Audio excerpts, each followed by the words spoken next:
साथियों सादर नमस्कार। देश में कुछ समस्याएं ऐसी होती हैं जिनका किसी धर्म, जाति या समुदाय से मतलब नहीं होता है। उस तरह से लोग सभी समुदाय में पाए जाते हैं। जैसे गरीबी, बेरोजगारी, ये समस्याएं ऐसी हैं जो सभी वर्ग में पाई जाती हैं। अन्य समस्याएं अगर देखें तो भ्रष्टाचार है। भ्रष्टाचारी की असल में कोई जात या धर्म नहीं होती है। वो किसी भी समुदाय से, किसी भी वर्ग से हो सकता है। तो वो एक अपराध है। उस पर चर्चा न करने के बजाय आज हम एक युवाओं की बहुत बड़ी विकट समस्या की चर्चा करेंगे। साथियों, नीट का पेपर, सीधे हम चर्चा करते हैं। नीट का पेपर 3 मई 2026 को हुआ और 5 मई को सूचना हुई कि मिली कि पेपर लीक हो गया है। और इसके बाद सरकारी तौर पर 12 मई को इसकी पुष्टि हुई। 15 मई को सुप्रीम कोर्ट में के जस्टिस सूर्यकांत जी की टिप्पणी बहुत ही दुखदायक थी, जिसमें उन्होंने युवाओं को कॉकरोच कहा, जो काफ़ी वायरल हो गया। और 16 मई 2026 को अभिजीत दीपके ने कॉकरोच जनता पार्टी की स्थापना कर दी।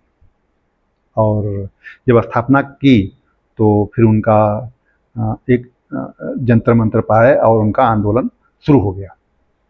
साथियों, कहते हैं कि गुलाम को गुलामी याद दिला दो तो जंजीरें खुद तोड़ देगा। किसी के कष्ट को अगर याद दिलाएं कि आपको कष्ट क्यों है, कैसे है, किस तरह से है, तो उसका समाधान खोजने के लिए प्रयास करेगा। इस क्षेत्र में आगे आए हमारे सम्मानित युवा दीपके जी, जिन्होंने ये पार्टी अभिजीत दीपके ने बनाई और युवाओं को जगाया।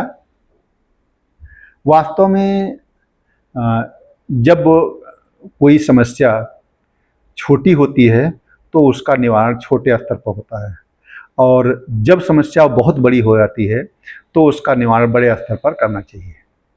जो पेपर लीक की समस्या है, ये छोटे स्तर पर नहीं है, बहुत बड़े स्तर पर है और लगभग बहुत सारे राज्यों में पाई गई। ऐसा नहीं कि सिर्फ नीट का पेपर लीक हुआ, इससे पूर्ववर्ती परीक्षाएं हुई, उसमें ही पेपर लीक हुए। अभी झारखंड का मुद्दा चल रहा है, वहाँ इस तरह से रिजल्ट में धांधलेबाजी हुई कि जिनको ज़्यादा नंबर मिले थे उनका सिलेक्शन नहीं हो पाया सेम कैटेगरी के, और उसी कैटेगरी के जिनको कम नंबर मिले थे उनका सिलेक्शन हो गया। इस तरह से कई कैटेगरी वाइज अगर बांटा जाए तो, और किसी भी तरह से हम देखें तो उसमें परीक्षा फल में धांधलेबाजी हुई और उसका आंदोलन अभी चल रहा है। इस तरह से अन्य राज्यों में भी जिन जिन राज्यों में परीक्षाएं हुई और पेपर लीक हुए तो आंदोलन हुआ, लेकिन कुछ सुना नहीं गया। जब जंतर मंतर के बड़े प्लेटफार्म पर शुरू में अभिजीत दीपके जी आए और उनके साथ कुछ युवा साथी थे, उन्होंने और कुछ ज़्यादा कुछ नहीं किया, सिर्फ फेसबुक के माध्यम से अपील की और कोई पर्चा नहीं छपवाया और कोई आंदोलन नहीं किया कि सभी प्रदेशों में जा करके पहले आंदोलन करें, इसके बाद यहाँ जंतर मंतर पर करें। उन्होंने सिर्फ और सिर्फ एक चीज़ का सहारा लिया, जो है इलेक्ट्रॉनिक मीडिया का।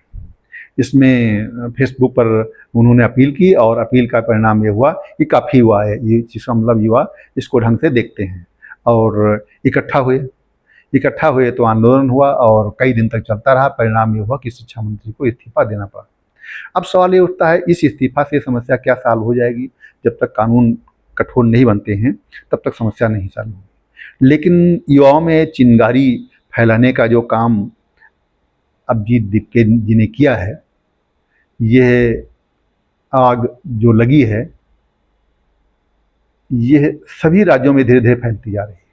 अब युवा सजग हो गए हैं और जैसे हमने सुना कि कई राज्यों में देखा गया जो बिल्कुल बैकवर्ड एरिया हैं उसमें कुछ लोग दारू पीकर घर में आते थे, झगड़े करते थे। और हुआ ये कि समाचार पत्रों के माध्यम से पता लगा कि महिलाओं ने ही आंदोलन कर दिया अपने पतियों के खिलाफ कि दारू पीकर घर में नहीं आएंगे।